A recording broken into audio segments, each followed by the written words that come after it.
We gotta make this the best product. Wait, we're on? We're, like, right? Welcome to the 2020 World Championships of Rock, Paper, Scissors. Here I am, your host, Jim, the Paper Cut. Jim, former World Rock, Paper, Scissors champion. And today, boy, do I have a match for you. We have two opponents that are going to face off for the World Championship. Let's introduce them now.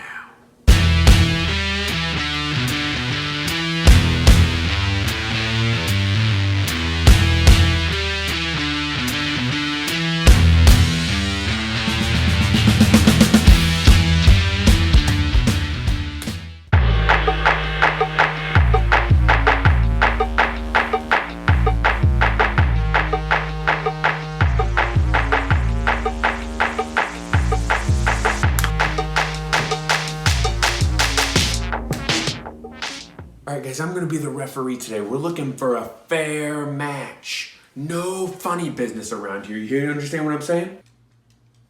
Do you understand what I'm saying? Alright, so we're going to be playing rock, paper, scissors. Let's get going. Our two contestants are here. And now, there's only one thing left to do. Rock, paper, scissors. Let's go.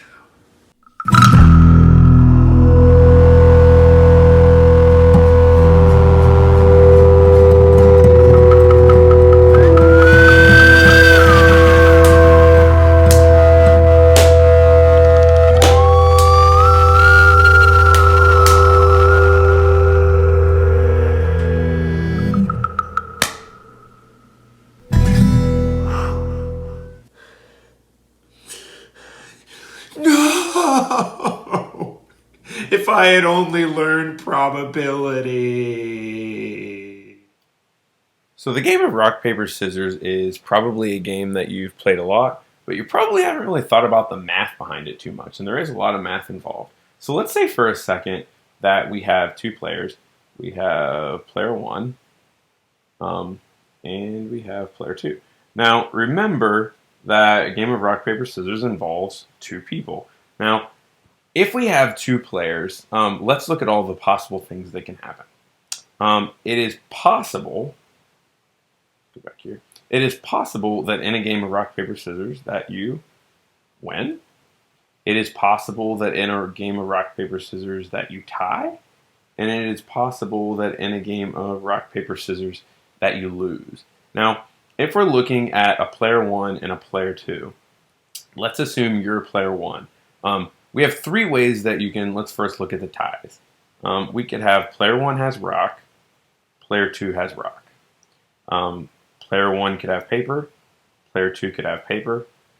Player one could have scissors, player two could have scissors. So there are exactly three ways that you could tie in a game of rock, paper, scissors. Now, if we look at ways you could win, player one could have rock, player two could have scissors. Rock beats scissors. Player one could have scissors, player two could have paper, scissors cut paper. Third way, we could have player one could have paper, player two could have rock. So there are exactly three ways that you could win in a game of rock, paper, scissors.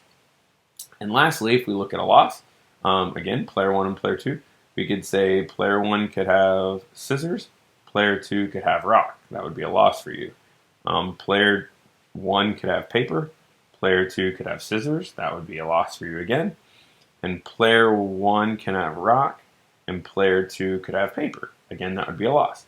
And there are then three ways that you could lose. So all in all, we have three ways to win, three ways to tie, and three ways to lose.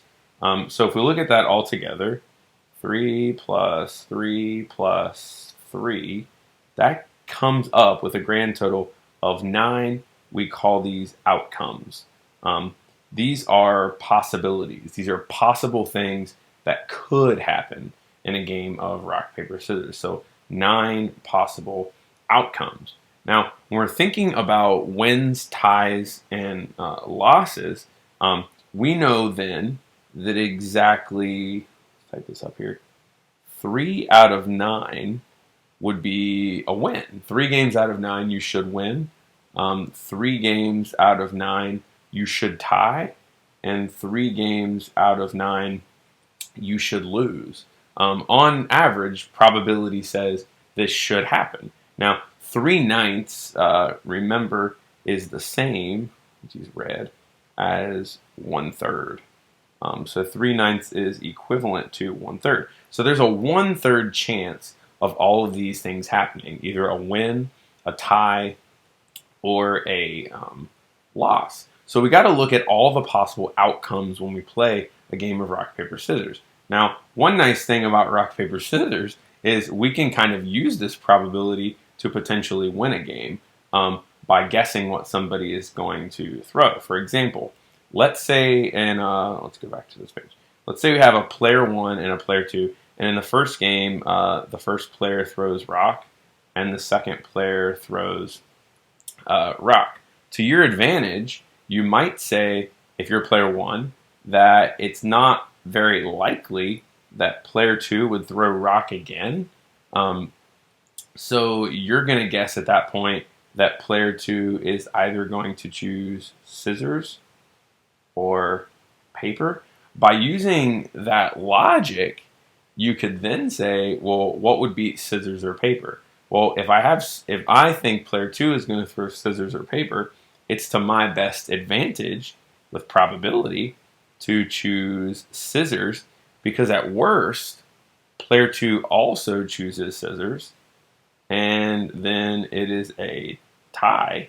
And at best, player 2 chooses paper, and it is a win for player 1. So we can kind of use probability and this likelihood of things happening to help us.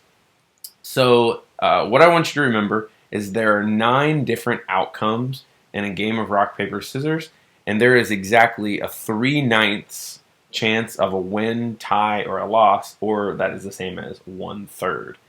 So give that a try and look at all those different probabilities to see what are the chances of outcomes in a game of rock, paper, scissors.